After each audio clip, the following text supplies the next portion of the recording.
Now, that being said, let's discuss it. How have we gotten here? How have we gotten here when it comes to abortion that is just so widely accepted? You say, well, you could cite Roe v. Wade, okay, 1973. I don't necessarily even think it was that, how we've gotten here. Yeah, that legalized it in the United States. Think about our society as a whole, how much we've just separated sex from marriage. The sexual revolution that came up in an earlier time period up until now. Think about this for a moment. Sex is casual. It's separated from the marriage bond. You don't have to know anything about the plot of this movie. You never have to have seen the trailer. Nothing of the sort. But if I tell you there's a title of a movie called The 40-Year-Old Virgin, you know it's a comedy. Because that's what our culture's told us. The fact that an unmarried man could be 40 years old and be a virgin, hilarious. It's embarrassing. What an unfulfilled life.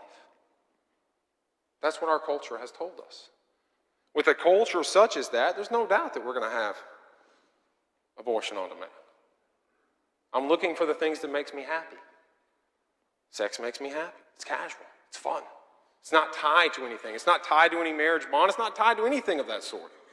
It's casual and it's fun. The consequences of it, though, not so much fun.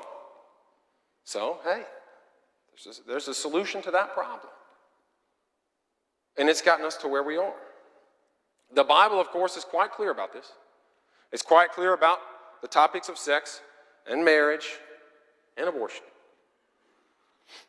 You look in 1 Corinthians chapter 7, verses 1 through 4. Now, concerning the things of which you wrote to me, it is good for a man not to touch a woman. Nevertheless, because of sexual immorality, let each man have his own wife, and let each woman have her own husband. Let the husband render his wife the affection due to her, and likewise also the wife to her husband, and the wife does not have authority over her own body, but the husband does. And likewise the husband does not have authority over his own body, but the wife does. You go down to Hebrews chapter 13 and verse 4. Marriage is honorable among all, the bed undefiled, but fornicators and adulterers God will judge.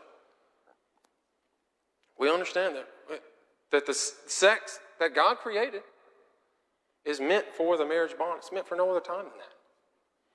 Our culture will tell us otherwise. Our culture will tell us everybody's doing it. Everybody's doing it. It's common.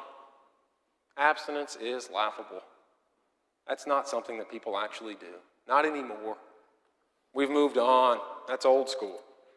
That's what they're going to tell us. That's what the culture is going to tell us. That's not what the Bible tells us. It's not. It never has been. And the truth of that word is unchanging. It's been unchanging. It always will be unchanging.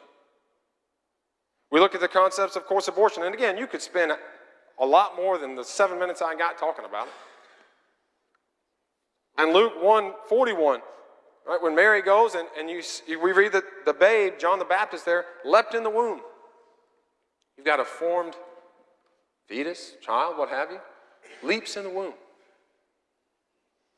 In Jeremiah 1:5, it says, before I, this is God speaking here, before I formed you in the womb, I formed you. God made that. He created. Because he is the creator of life. In Proverbs 6:17, of course, we see that God hates the hands that shed innocent blood. And that's what that is. And again, people are going to use emotion and feelings for this. They're going to find exceptions, and we see this with our young people. I've seen it more and more. They say, well, abortion is bad, but there's got to be exceptions to the rule. There's got to be exceptions because, there are certain circumstances. There are certain circumstances where certainly it would be okay. And there's a long list of them. A few people you'll say, well, that's not exactly a human life yet. That's exception number one. It's not a baby, it's a fetus, or it's a zygote, or it's whatever you want to call it. Okay, but here's the fact of the matter. Let's take emotion and feeling out of it. Well, I can't see it, so it's not a human life.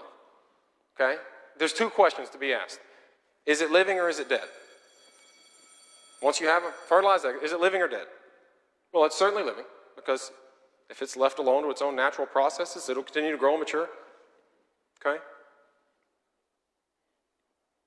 Is it human life or not?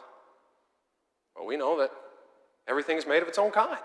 And two humans created a new living unit, we'll call it that for the sake of. Well, then what else could it be other than human life? Physically can't be anything else. All right, we see, well, rape. That's a big one. Terrible, terrible thing. Terrible thing. And people want to put us in a box, the culture does. Well, if you don't think that a woman should be able to have an abortion after rape, then you're just okay with rape. No, that's not the binary choice. It's disgusting. It's vile. It's sinful on so many levels. But the fact of the matter is, that's the only instance, too, in which it's quote-unquote unfair. A woman's body was hijacked and she had no say-so in it. You're right. It's unfair. Absolutely unfair. It's unfair, too, when a woman, a man, whoever, body's hijacked with cancer. No say-so in that. They didn't pick it. They didn't choose it. And you say, well, yeah, but they're doing what they can to fight it. Okay, but what if I said, hey, I got a cure for cancer. If you kill that person over there, it will beat your cancer. Is that ethical? No, it's not. So to say, well, it's unfair. It is. It is unfair. It doesn't change the fact that we're talking about a human life here. Formed by God. Formed by God.